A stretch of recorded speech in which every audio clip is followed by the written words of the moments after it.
packing the Supreme Court isn't unconstitutional. Congress does have that power, but packing it with this intention in mind under this circumstance really is anti-constitutional. It would undermine the separation of powers, not as a bug, but as a feature, and that's what makes it so wrong.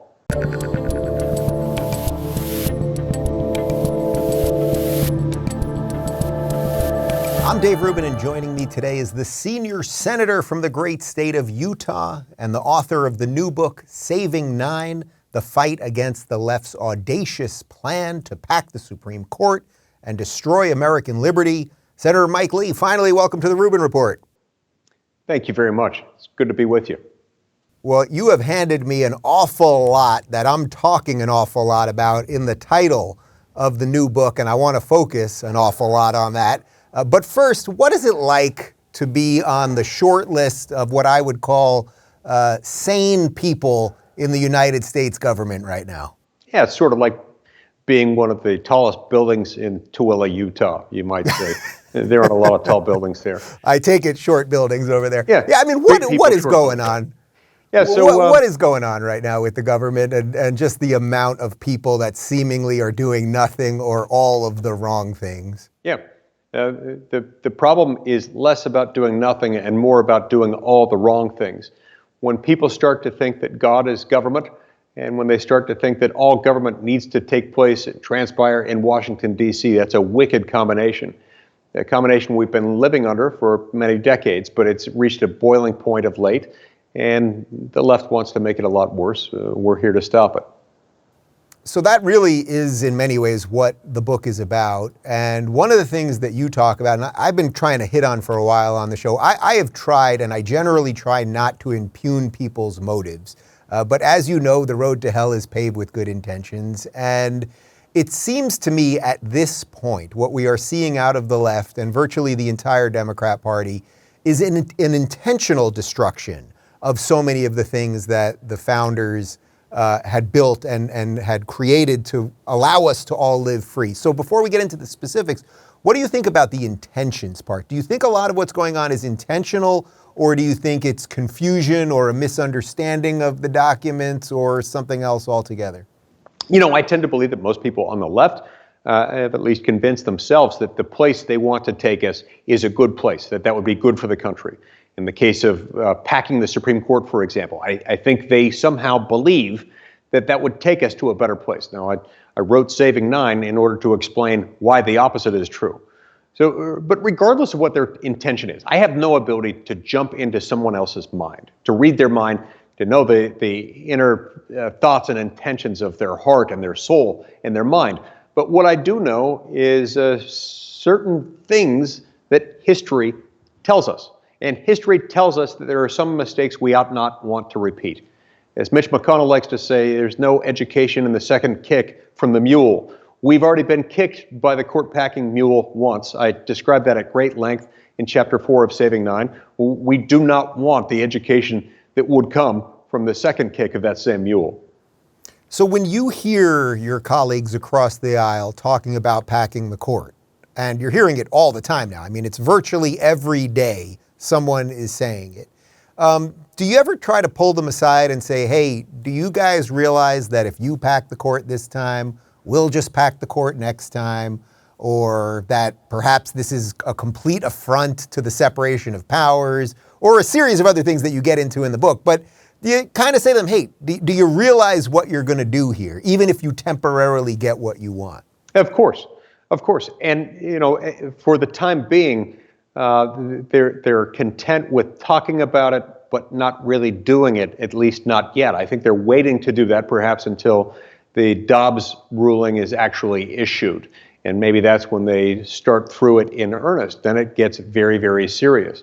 But I think you're right to point that out. I don't think they really want to go where they're trying to take us either. If they really think about it, I hope they will read Saving Nine.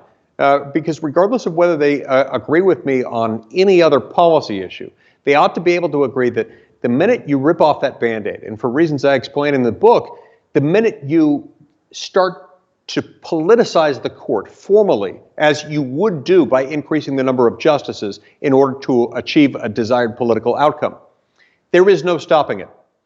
The Republicans, who in modern history have never attempted anything like this, would be compelled to do the same thing the next time the shoe is on the other foot. That is, the next time the House and the Senate and the White House are all under the control of the same party. If the Democrats increase by 4, you can see Republicans increasing it by 4 more. Maybe it'll be 6 next time. The result of that won't be pleasant for anyone. The court, because of the lifetime appointment guarantee of Article 3 of the Constitution, this will be a one-way ratchet. And the court will expand a lot faster than it could ever shrink. Before long, it won't look like a court at all, but like a political body, and a large one at that. Eventually, it'd look like the Intergalactic Senate in the Star Wars movie series. Believe it or not, I am a big fan of the prequels, and I think that they're looking better and better over time because of exactly that, how power just flips depending on who's in charge. At what point do you think that packing the court is actually an assault on the Constitution itself? In other words, that one branch of government would in essence be destroying another branch of government. They're supposed to have checks and balances, but to me, it's almost a violation of the oath of office if your goal as a legislator is to override what the judiciary is supposed to be comprised of. Yeah, no, that's exactly right. And I think if you're doing it, the minute you're doing it, not because the court is short-staffed, I think in theory that could be a legitimate reason to do it. If at some unknown point in the future, there's widespread consensus that the human resources on the court have been outpaced by the caseload. You could consider an argument then. Even then, you would want to be very careful about phasing in the increases. But whereas here, they're just talking about a political outcome that they desire, they want to achieve, then this is an assault on that. Here's the interesting thing about that. It's kind of an irony built into it. Packing the Supreme Court isn't unconstitutional. Congress does have that power.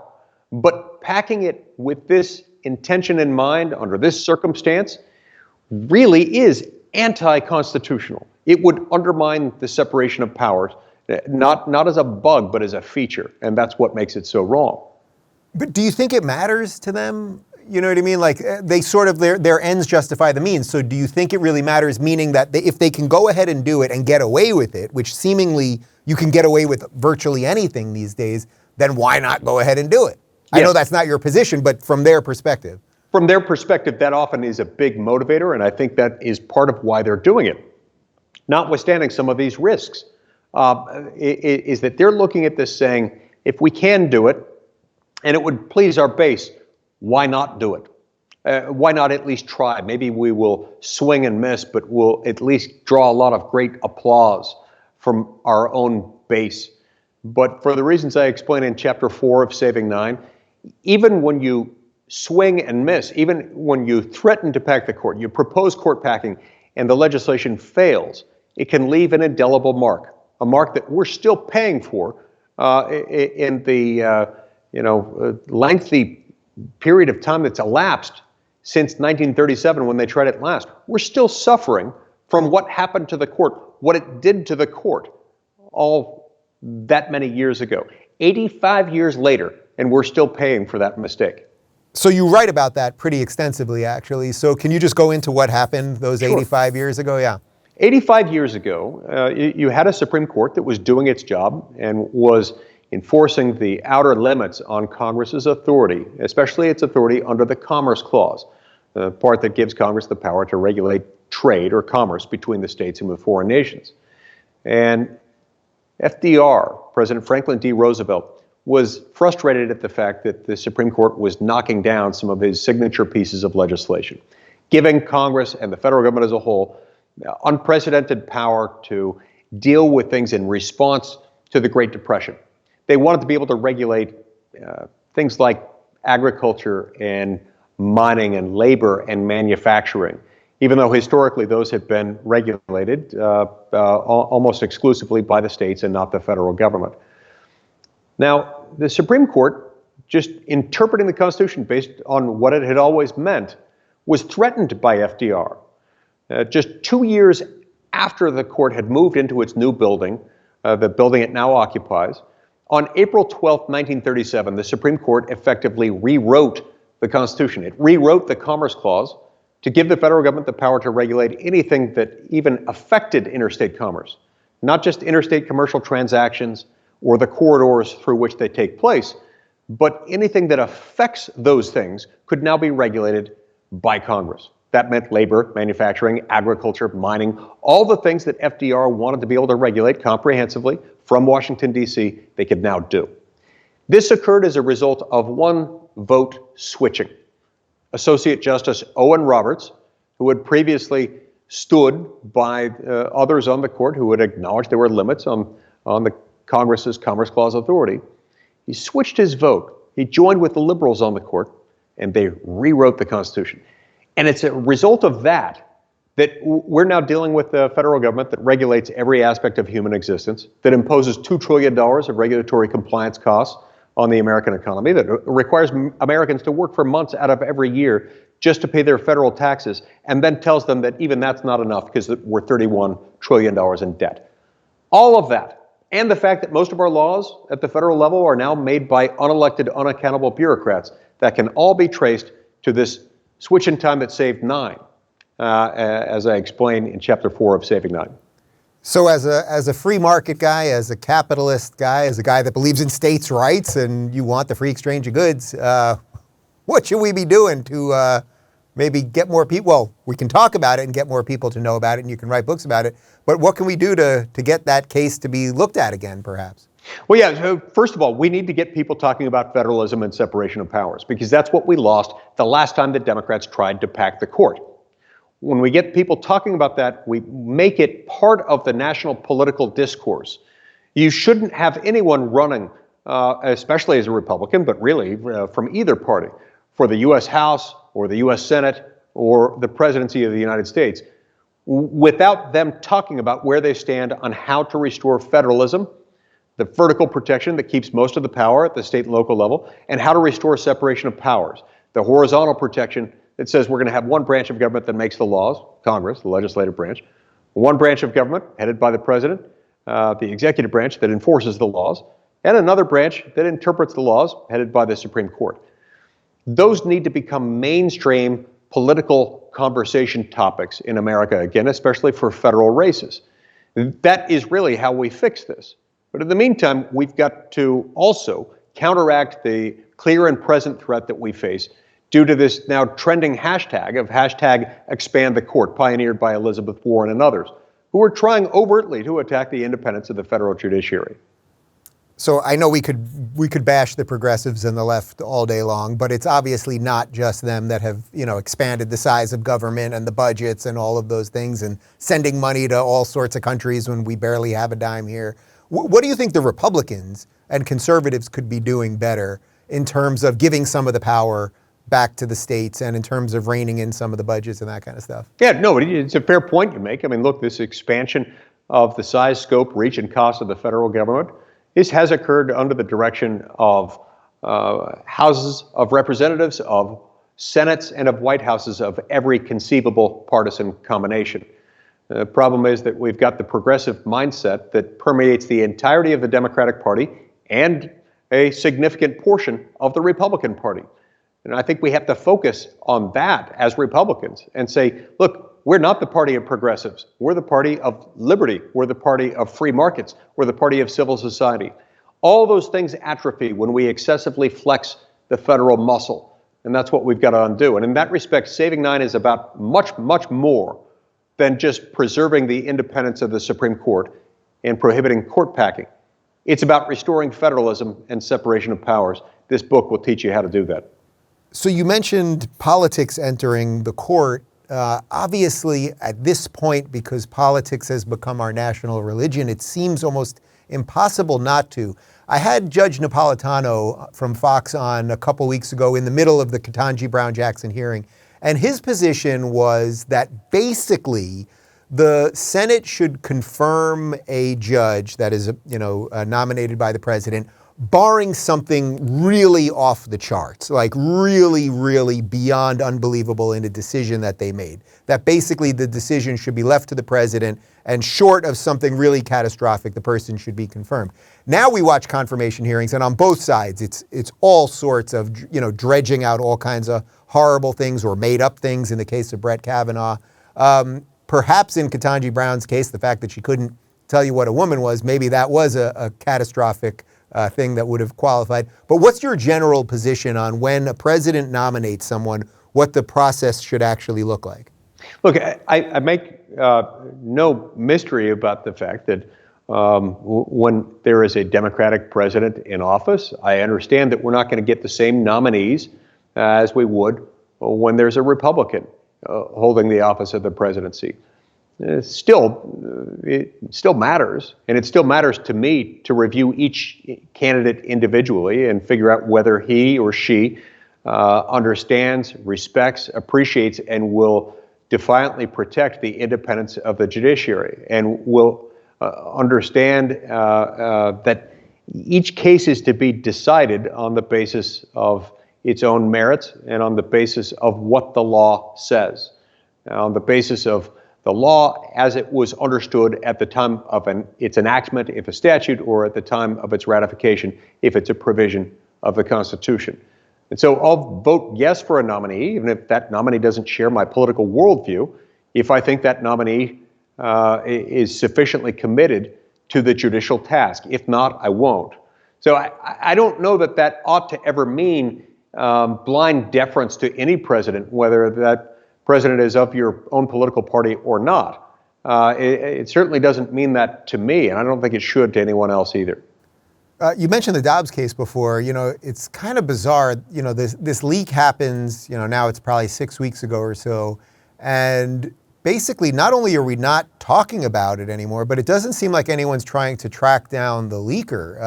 Are you aware of anything that's going on that maybe we're not fully aware of through the media yet? And what do you think that the leak itself has done to the integrity of the court? Until fairly recently, I was convinced that they had identified the leaker and they just had made a strategic decision within the court not to announce the leaker's identity until after the Dobbs case was decided, which may not happen until the end of the court's term, which usually wraps up in the final days of the month of June. But then a few days ago, news reports started to surface suggesting that the investigation is still ongoing, that they've asked law clerks, there are 4 for each justice, to submit their phone records and submit sworn affidavits about their conduct of in this case, about what, if anything, they have done with copies of Supreme Court opinions. So it seems to be that the investigation is ongoing. I do think they'll figure out who it is, because we're dealing with a fairly finite group of people, and it's not that hard to figure out. I think we'll find out. Whoever it is, if as I suspect it is a law clerk, they should never practice law again.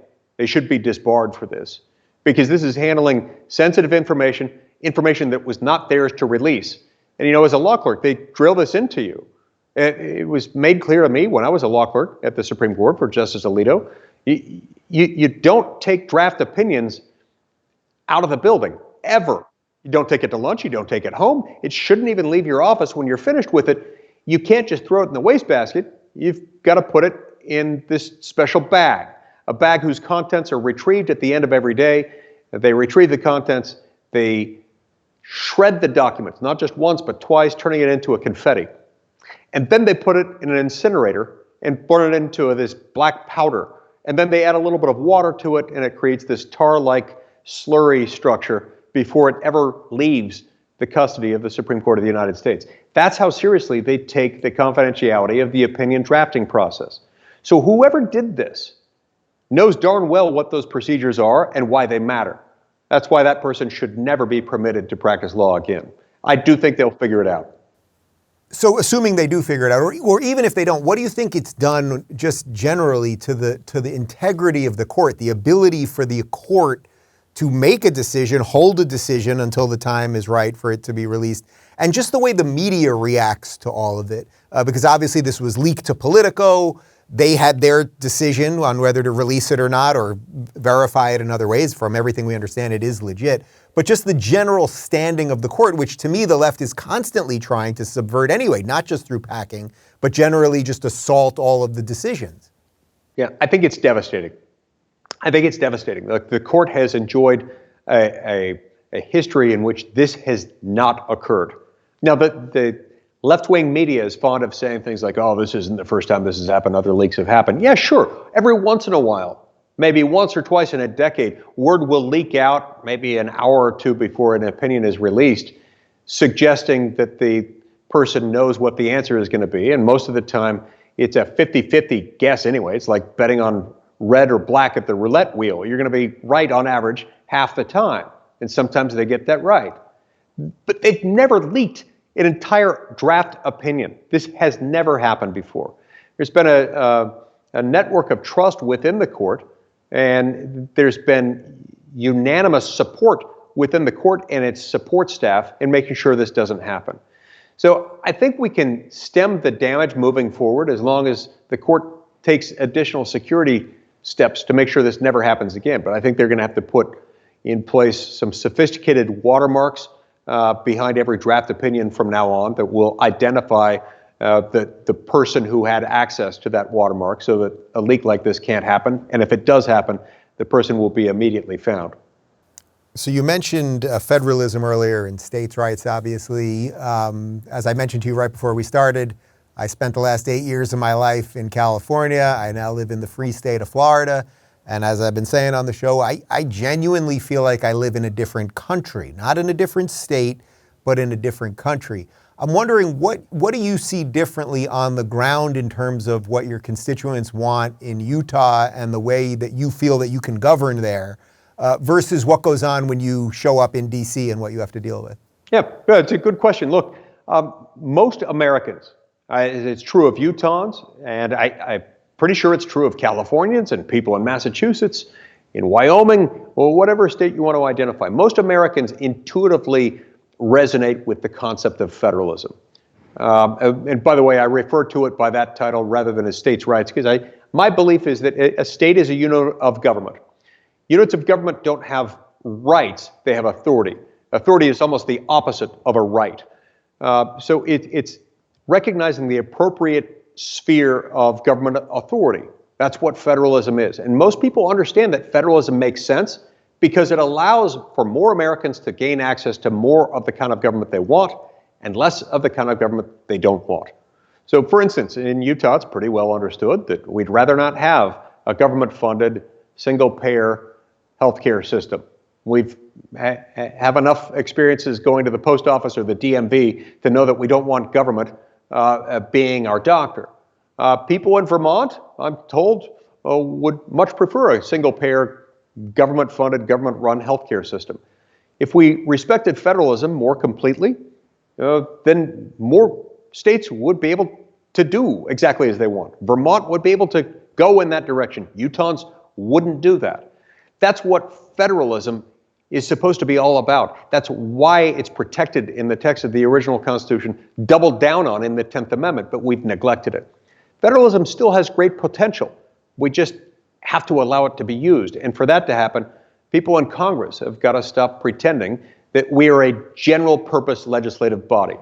We're supposed to be in charge of just a few basic things: national defense, declaring war, weights and measures, trademarks, copyrights, and patents, bankruptcy laws, regulating trade or commerce between the states with foreign nations and with the Indian tribes. And that's about it. There are a few others, but there's not much more than that. Everything else is supposed to be reserved for the states and localities.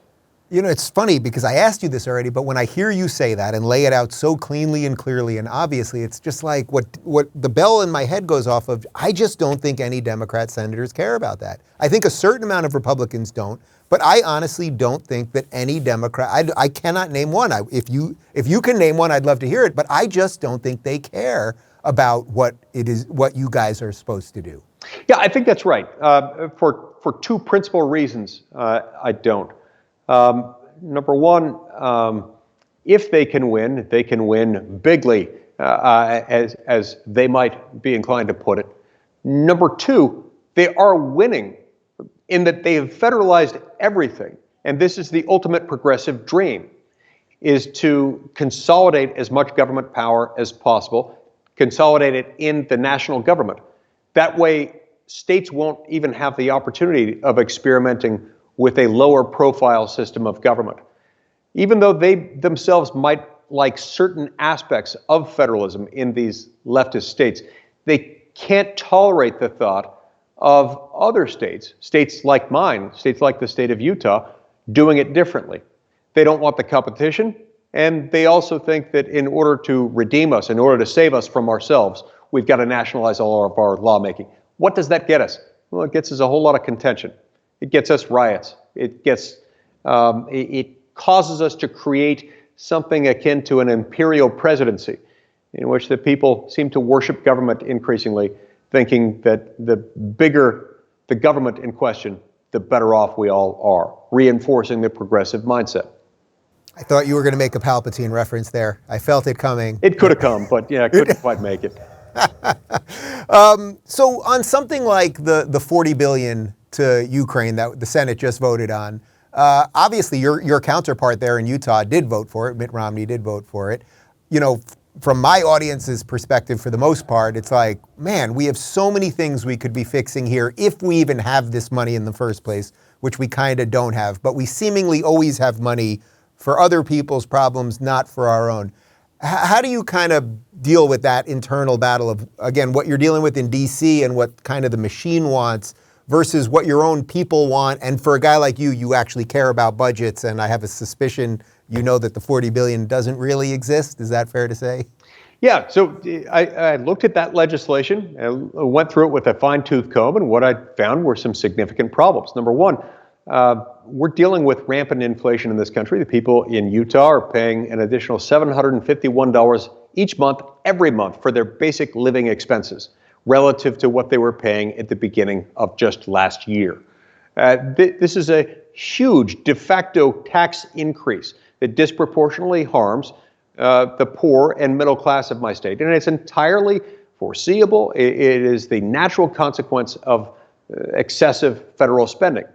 And so I thought that the Ukraine bill should have been paid for, should have been offset, and I introduced an amendment to that effect that would have done that. Also in that same amendment was language that would have stripped out Title V of that bill. Title V is where the worst spending abuses within the bill could be found. We're talking a large amount of money, about $15 billion or so, that would have gone to activities in the State Department that are at best tangentially related to Ukraine, and in many instances have been linked by this administration itself to the administration's radical climate change fighting agenda. Mm-hmm.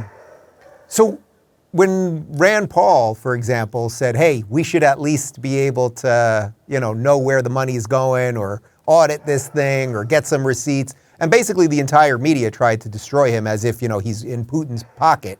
I'm guessing you were pretty sympathetic to what he was going through. Absolutely, absolutely. Yeah, the same thing happened to me. I mean, the changes Rand Paul proposed, let's have an inspector general over this, very reasonable. In fact, it's hard for me to imagine that subset of Americans who wouldn't want something like that in place.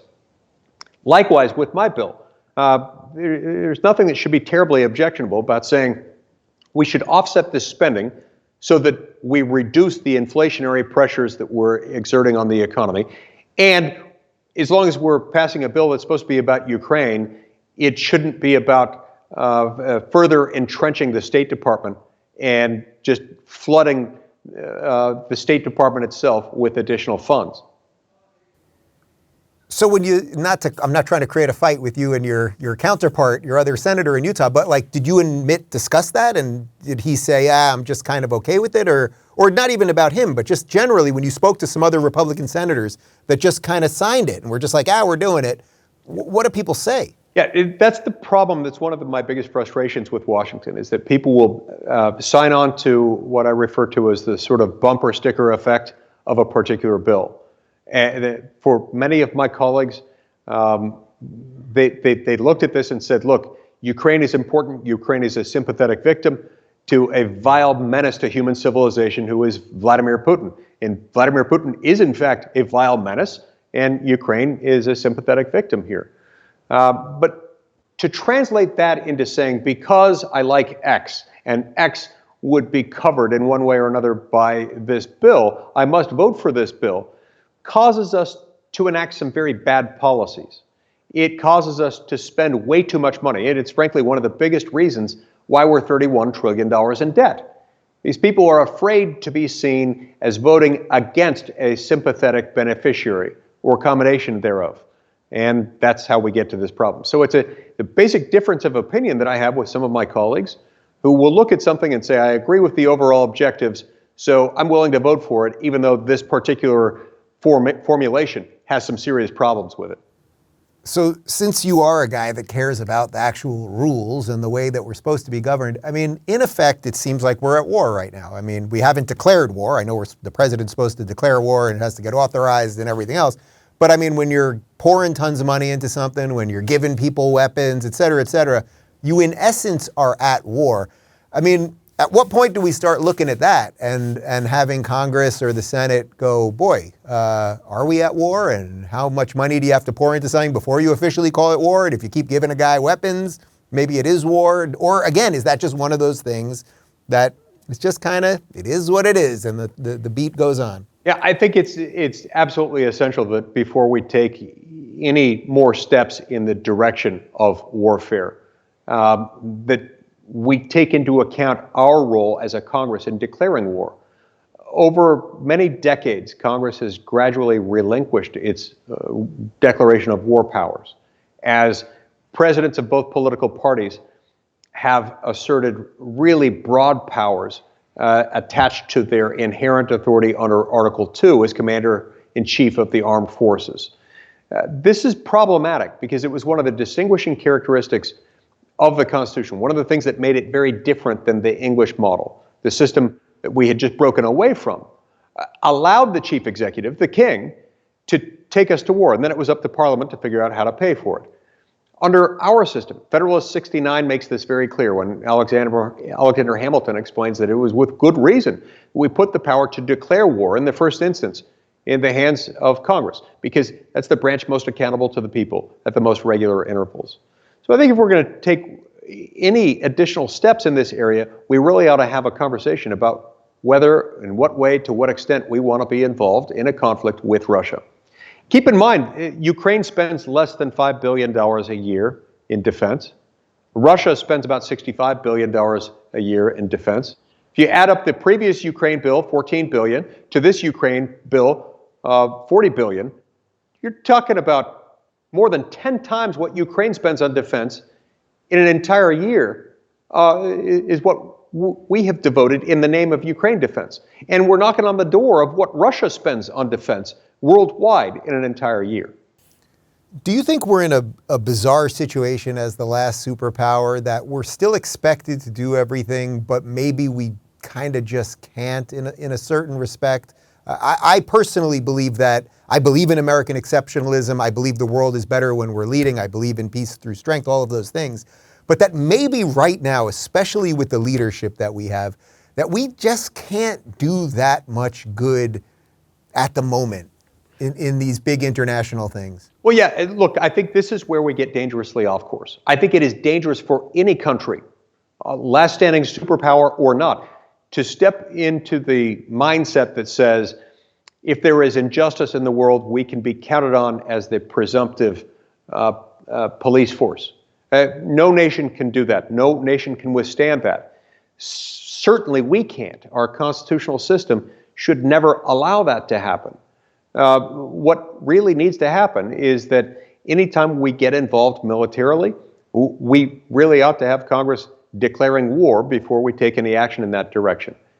And always the inquiry should be on not on whether bad people are doing bad things in another part of the world, but on how that affects American national security, the safety, security, the liberty of the American people at home. If we can't connect it to that, we shouldn't be doing it, because there is no end to the threats that we will face, the battles we will have to fight with no real corresponding ability to do all of those things. If our only task is to go out there and find bad people doing bad things, we'll be very busy, so busy indeed that we will leave the American people vulnerable in their own homeland.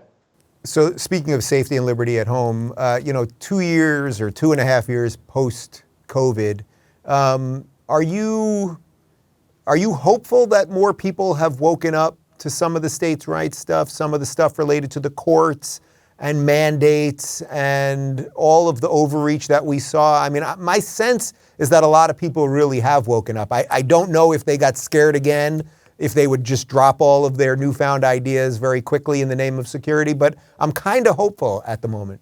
Yeah.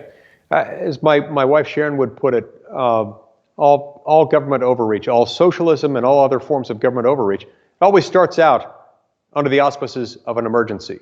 And I think that's the awful truth to which the American people have awakened over the last 2 years. They've realized, oh my gosh, if they can call something an emergency, they can do anything they want.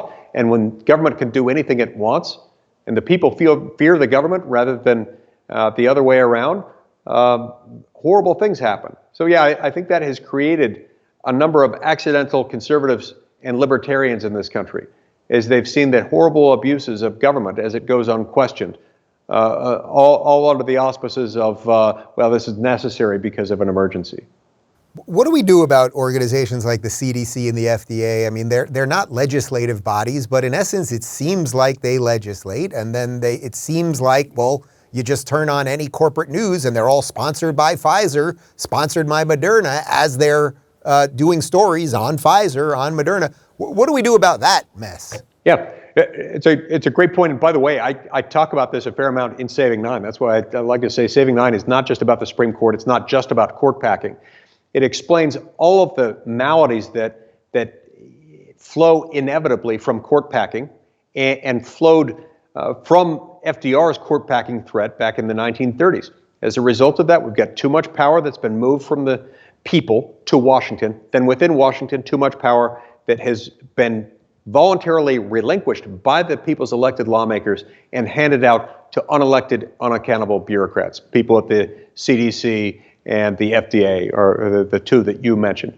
You've noticed of late it's been getting worse and worse, as the Centers for Disease Control is a whole lot more about the control than the disease. And the FDA, rather than just looking out for protecting the American people from unsafe products, is all about controlling them, controlling even the information to which they may gain access. This is the predictable, foreseeable, and I believe avoidable result of Congress outsourcing the task of legislation.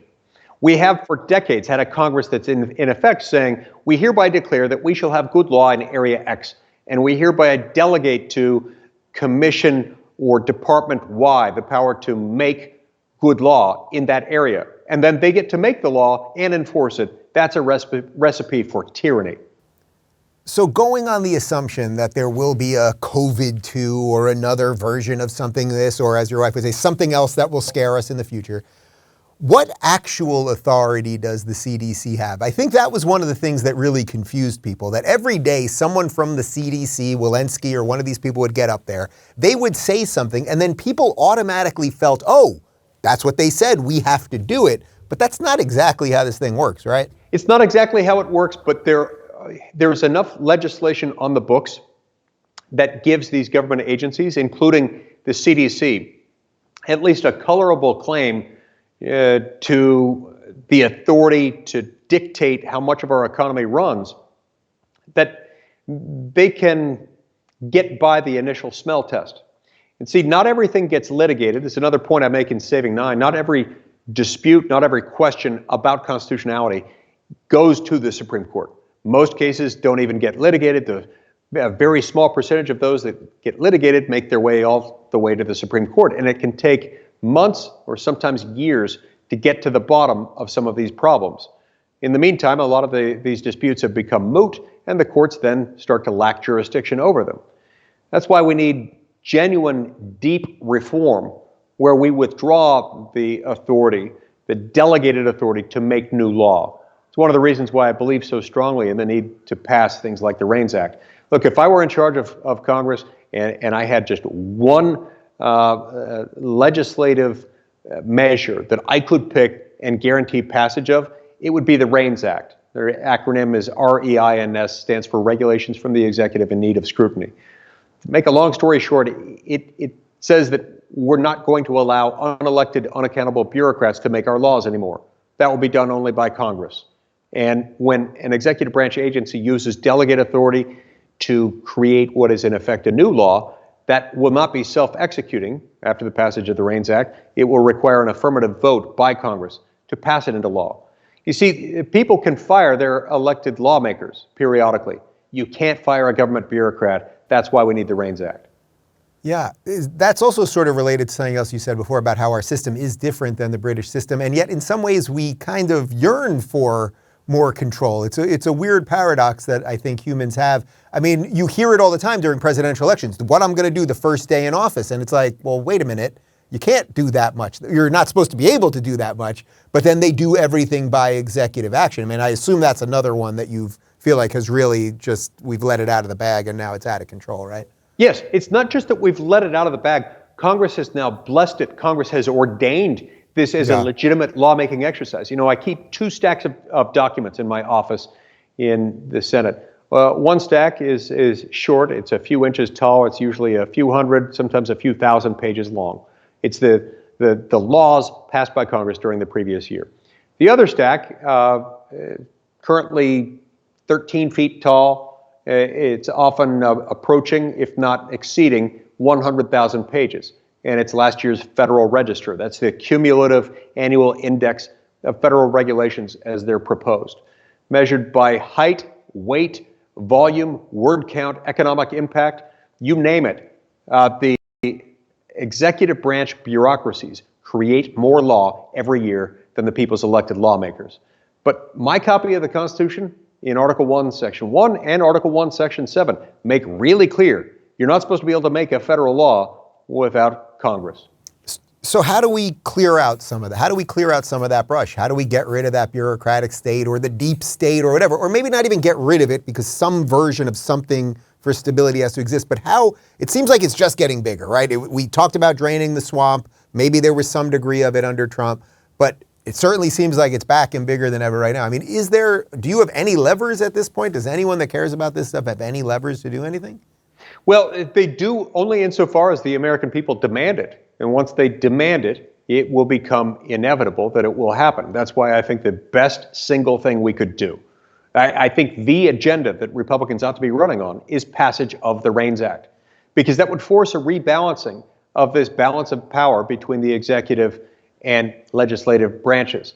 Too much of the power has been given over to the executive branch. That's why we become vulnerable to all this stuff. I mean, let's take, for example, one of the worst abuses I have ever seen, one of the worst abuses of executive power that's ever existed in the history of our republic, and that was President Biden's vaccine mandates. Perhaps the most egregious among them was the one that affected the most people, 100 million people or so, the so-called OSHA vaccine mandate, where they arbitrarily determined that any employer with more than 99 workers had to require vaccination of all their employees, and that any that didn't would receive. Wait, Senator, are you telling me that's not? Are you telling me that's not science? 95 and then to 99? I'd have to look at the science here. Are you telling me there was something not scientific?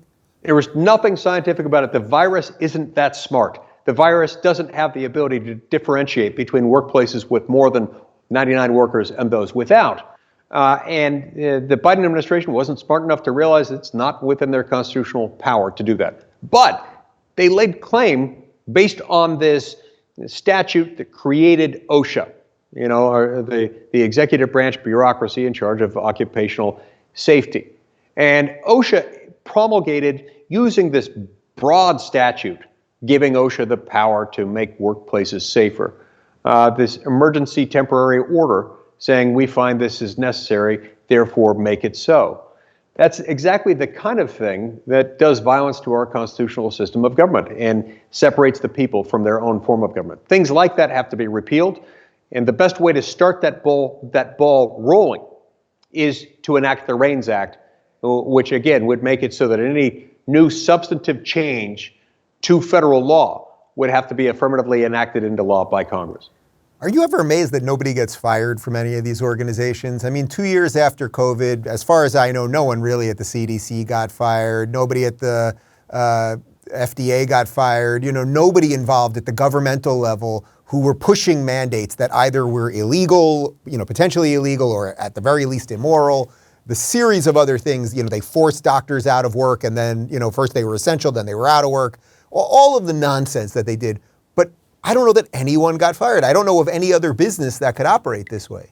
Right. But why would they get fired? I mean, this is a feature, not a bug. This is exactly what progressives want. Progressives want to empower and encourage that kind of thinking. So, of course, they didn't get fired. Look, they won't get fired. They won't lose power until the people demand it, and Congress, acting on the demands of the people, relieves them of duty. When Judge, Mizelle, I almost forgot her name for a second, and everyone should know her name, the 35-year-old Trump-appointed federal judge in Tampa, when she reversed the airline mask mandate. I had just started my book tour. I was going on like 2 days later, so I was going to be on a lot of planes. I was as thrilled as anybody. And what was amazing to me was that the next day, virtually, I would say 90% of people, if not more, ripped their masks off. You know, a week before, Fauci had just said, oh, we're reviewing it again, but we're going to extend it. He had just extended the airline mask mandate thing. But meanwhile, there's been no outbreak of COVID, you know, no new sudden surge or anything like that. And all of the people, we ripped it off, and everyone was smiling again and talking on planes and at airports. Restaurants are packed again. This is the type of thing that I think makes people crazy. It's like, where was this one brave woman 2 years ago? Where did you talk to any judges and say, hey, somebody could do something about this? You know, I know you can't exert influence over them, but did you talk to anybody over a scotch somewhere in D.C. and say, hey, you could flip this thing? Well, I talked at great length to the media, to my colleagues, to executive branch personnel over the last 2 years about the fact that it was wrong, about the fact that it was at best a stretch of federal law and acting on a federal law that should never have existed to begin with. But that's the thing about our judicial system. They can't just go out and act. It's one of the things that I explain in Chapter 1 of Saving Nine. The courts aren't just a roving commission to smack down things they don't like. They've got to wait until an actual ripe controversy is brought before them, a dispute over the meaning of the law. And it can take a significant amount of time to find the right plaintiff, for that plaintiff to come forward and present a case, and for the appropriate motions to be made. And Judge Mizelle happened to be the first one to act on one of those, and I applaud her for it. It was a correct ruling. The book is Saving Nine. Senator Mike Lee, as I said at the beginning, you're on the short list of sane people over there, so I wish you luck. Thank you. My pleasure. If you're looking for more honest and thoughtful conversations about politics instead of nonstop yelling, check out our politics playlist. And if you want to watch full interviews on a variety of topics, watch our full episode playlist all right over here. And to get notified of all future videos, be sure to subscribe and click the notification bell.